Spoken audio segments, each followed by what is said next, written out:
열심히 하고 네, 잘못된 경우가 얼마나 많은데요. 그러니까 열심히 해서 열심히 하다가 안 돼가지고 돌아가시는 분도 있다고 그랬잖아. 버트란트 러셀의 그 책을 읽어보셨어요? 버트란트 러셀. 오늘 희한하네, 소 대표님. 왜냐하면 계속 1%, 상위 1%, 2%의 그 부분 가지고 자꾸 근데 에버리지 평균을 가지고선 얘기를 하더니 평균은 없어요. 평균은 다른 의미 때문에 명분으로 갖다가 붙인 거지. 어쨌든 차가우지간 자 물을 좀 드시고.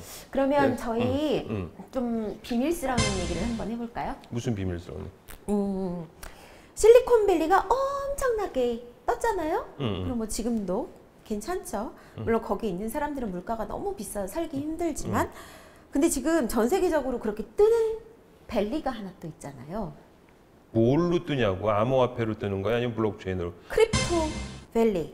크립토밸리? 그건 이제 소위 얘기하는 암호화폐에 관련된 그 IT가 실리콘밸리 IT 사업가들이 실리콘밸리에 모여 있듯이 암호화폐에 관련된 그 종사자들이 모여 있는 그 빌리지 아니야? 그렇죠. 근데 크립토밸리가 거의 5년 전부터 시작됐고 특히 작년 크립토밸리 어느 나라에 있나? 스위스 쭈리히요. 아, 쭈리히. 네. 근데 굉장히 흥미로워요. 크립토라는 말만 들어가도 요즘은 주가가 올라간다고 할 정도거든요. 근데 크립토라는 뜻이 뭐죠? 크립토가 갑자기 질문하니까 어떻게 답을 해야 돼? 크립토가 그냥 크립토지 뭐. 비밀스러운. 그렇지. 네, 그렇죠. 근데 블록체인이 사실 말이 되게 많잖아요. 특히 우리나라. 근데 과연 블록체인 서비스를 이용한 사람은 얼마나 될까요?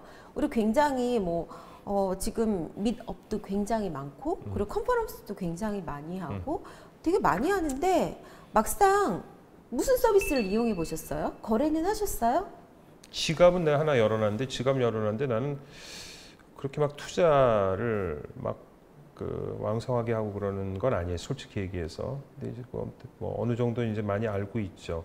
근데 거래를 내가 그 소위 얘기하는 암호화폐를 가지고 물건을 사거나 그런 거를 해본 적이 없는데 근데 베를린은 그걸 최초로 그걸로 술 먹고 피자 먹고 그랬던 동네니까 지금 성지가 되어 있고 벌써 그게 시간이 꽤 됐죠. 네. 우리나라도 소위 얘기하는 베를린이나 또 이제 활성화되어 있는 데가 몰타나 그다음에 몰타는 그것 때문에 활성화된 건 아니지만 또 뭐지 전자시민권 에스토니아처럼 대부분 보면 다 소국가들이었어요. 도시국가들인 것 같아. 작은데 그래서 그때 이제 소 대표께서 얘기한 것처럼 제주도를 그게 어차피 특별자치구로 지금 돼 있잖아요. 특별자치구가 어떻게 돼 있는 행정구역상? 그렇죠. 특별자치도죠. 그러면 이제 그쪽에서 한번 시험적으로 한번 해보면 어떤가 그런 생각이. 근데 뭐 정부에서 이렇게 개방하고 그 법제화를 의지가 아직 없는 것 같은데 공부들을 안 한 것 같기도 하고 관료들이 그렇죠. 사실 예전에는 완벽한 지식이 있다라고 생각을 하고 우리가 모두 다 거기를 향해서 달린 적이 있잖아요. 그렇게 한강의 기적을 만들었었고요. 그래서 그 분들 세대가 부모님 세대가 저희를 가르쳤고 먹이고 그래서 저희 세대가 이제 열등감도 없고 전 세계 가서 뭔가를 할 수 있는 그런 시기가 왔는데 실제로 전 그 말이 맞다고 생각해요. 지금 서울 인구가 1000만 정도가 되는데 이건 굉장히 엄청나게 큰 도시란 말이에요. 도시 규모 중에서도. 서울로 다 오니까. 그렇죠. 그래. 근데 제주는 정말 실험을 할 만한 게 제주가 63만인데요. 10년 전에 비해서 거의 20만 정도가 늘었어요. 그리고 관광객이 1,500만이 연간 다녀요. 중국 분들 안 온 상태에서도 지금 그래요? 평균이 그래? 그게 또 먹고 살아야 되니까 중국은 중국인데 방향을 바꿨어. 어떻게 봐? 홍콩, 싱가포르, 대만으로 노선을 바꿨어요. 와요? 그럼 사람들이? 그래서 굉장히 세련된 이제는 중국 분들이 오시고 어제 제 친구가 얘기를 했는데 제 친구가 상하이에서 원래 런던 출신의 엔지니어거든요. 근데 얘가 자기 엔지니어가 너무 답답하다고 세계 여행을 하고 싶다는 거예요. 그래서 상하이 가서 지금 애들 가르치고 있는데 제가 서울도 와 가까운데 제주도도 오고 이렇게 얘기를 했더니 티켓을 보는데 제주도가 상하이에서 별로 없다는 거예요. 뭐가 없어? 티켓이. 원래는 상하이 북경에서 하루에 20편씩 있었단 말이에요. 제주도로 가는 거 매일 있었는데 또 제주는 무사증 도시였으니까. 근데 지금 다른 데는 오히려 열었는데 북경하고 상하이는 좀 힘들다고 어제 저랑 김신동 교수님이 이제 한참 또 얘기를 했는데 미디어 하시는 국제관계 하시는 교수님하고 얘기를 하다 보니까 제가 이번에 캠프하면서 초빙을 해야 되니까 이렇게 계속 말을 하다 보니까 그래서 아직은 조금 서로 추이를 좀 보고 있구나 이런 생각이 들고 지금 런던도 블록체인에 대해서는 좀 본격적으로 좀 해보겠다고 지금 그래요? 얘기 중이죠. 블록체인에서 파생된 암호화폐에 관련된 거를 본격적으로 해보겠다는 얘기인가요? 그러니까 사실 경제계의 양대 산맥은 우리가 영국을 위주로 한 뭐 네덜란드 쪽 뭐 해가지고 앵글로색슨 쪽하고 유태계로 이렇게 나뉘어지거든요. 그렇죠. 네, 이 두 개가 양대 산맥이라고 보는데 둘 다 이제 서로 그래서 지금 주이시 쪽은 이제 텔아비브 이스라엘에서 되게 스타트업 쪽이 되게 활황이고요. 그리고 원래 앵글로색슨은 런던인데 사실 런던이요. 제가 작년 9월 14일 날 런던에 있었거든요. 근데 우버 금지했어요. 그러니까 카풀이 아니라 마이카가 아니라 그러니까 쉐어링카 서비스 공유에 대한 개념을 처음 이렇게 주게 된 게 우버잖아요. 근데 런던은 택시 기사들하고 기타 등등 해가지고 우버를 완전 불법화를 시켰단 말이에요. 그래서 굉장히 런던은 보수화가 되어가고 있는 것 같고, 근데 마크롱 같은 경우는 프랑스는 아니 근데 지금 뭐야?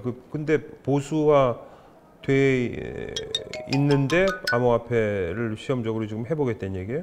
그게 아마 옛날에 우리 지난번에도 얘기했지만 엘리자베스 1세가 네덜란드에 있는 주이시한테 가서 너네 제도 정말 좋다. 우리가 국가가 인증해 줄 테니까 한번 자본주의라는 걸 만들어 보지 않으련? 해가지고 탄생한 게 자본주의인데 근데 얘네들의 블록체인은 자본주의잖아요. 그쵸? 이것도 돈과 관련된 거잖아요. 얘네 성공 사례가 있는데 그거는 우버랑은 조금 또 다르다고 생각을 하는 것 같아요. 그렇구나. 그리고 베를린은 사실은 1, 2차 세계대전에 사실 전범 국가로서 뭐 여러 가지 면에서 이렇게 위축이 돼 있었는데 이제 통일을 하면서 내공을 쌓았고 그러면서 이번에 여러 가지 사례 뭐 그리스 사태라든가 이런 걸 보면서 굉장히 주도적인 역할을 많이 하잖아요. 그러면서 베를린을 위주로 해서 제대로 스타트업계의 역할을 해보겠다는 의지가 있는 것 같습니다. 그렇구나.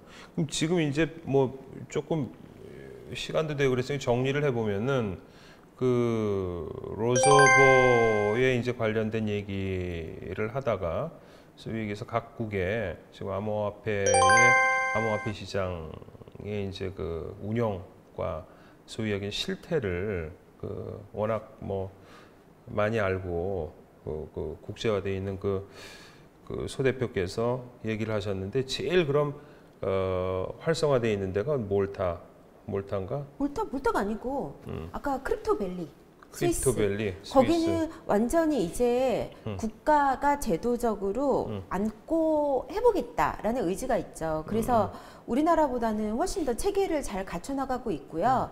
사실 그래서 우리나라에 있는 많은 분들도 굉장히 약간 그런 게 이번에도 주도권을 이렇게 서양이 많이 뺏겨도 되는 것인가? 근데 그거는 저번에 우리가 첫 회분인가 방송분인가 그때 말씀하신 것처럼 소 대표님께서 말씀하신 게 이제 스위스의 비밀 구자와 암호화폐의 근본이 블록에 관련된 게 상당히 그 궁합이 맞았다. 크립토에 있어서 경험이 있는 곳이죠. 비밀 장부 아니야 결국은.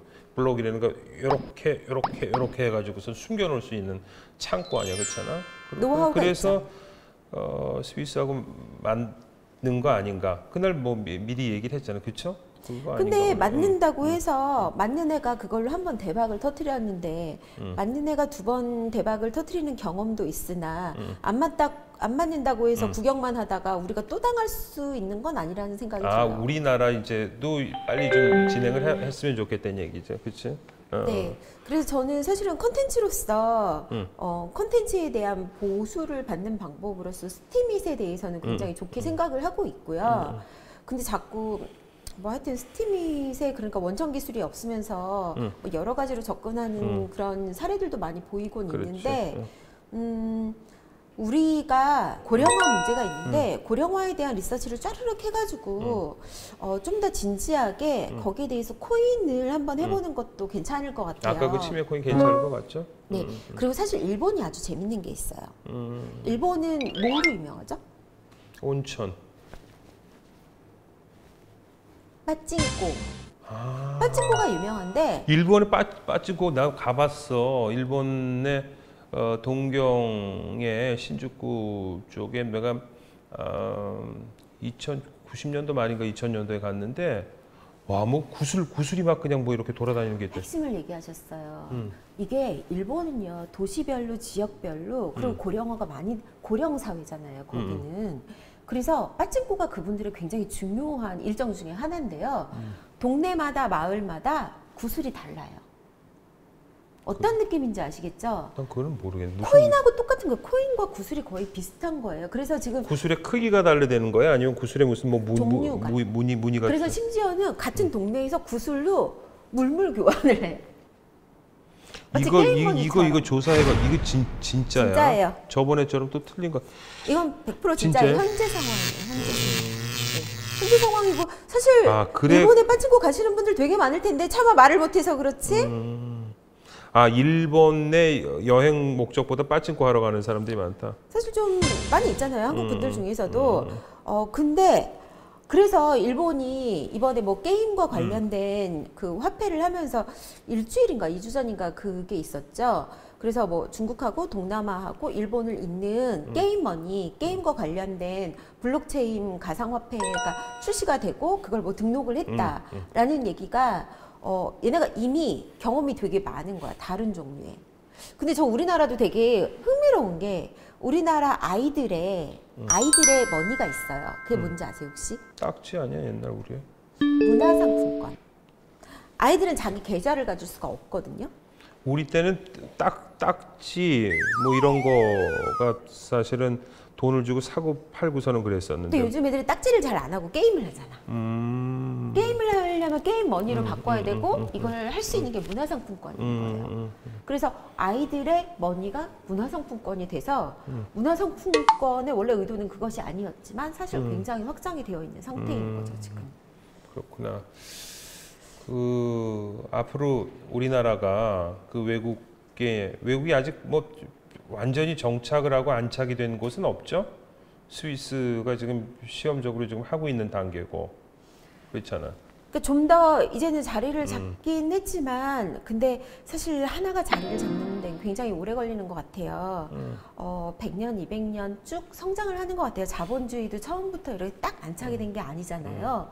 그래서 예전에는 뭐 한국이 뭐 냄비 근성 해가지고 뭐 이렇게 왔다 갔다 이런다라는 얘기가 있었는데 그거는 그때 우리나라 국가 나이가 20대 초반일 때고요. 경험이 없을 때고 지금은 국가 나이가 아까 말씀드렸다시피 평균 47인데 지난 20, 30년 빨리 지나갔죠? 그 쏜살 같이 지나갔죠. 그렇죠? 네. 그래서 지금은 10년 그렇게 길지 않은 거라는 걸 우리가 알고 있어요. 네. 하지만 저는 냄비 근성이 아니라 지금은 붕업 기질이라는 생각이 듭니다. 네.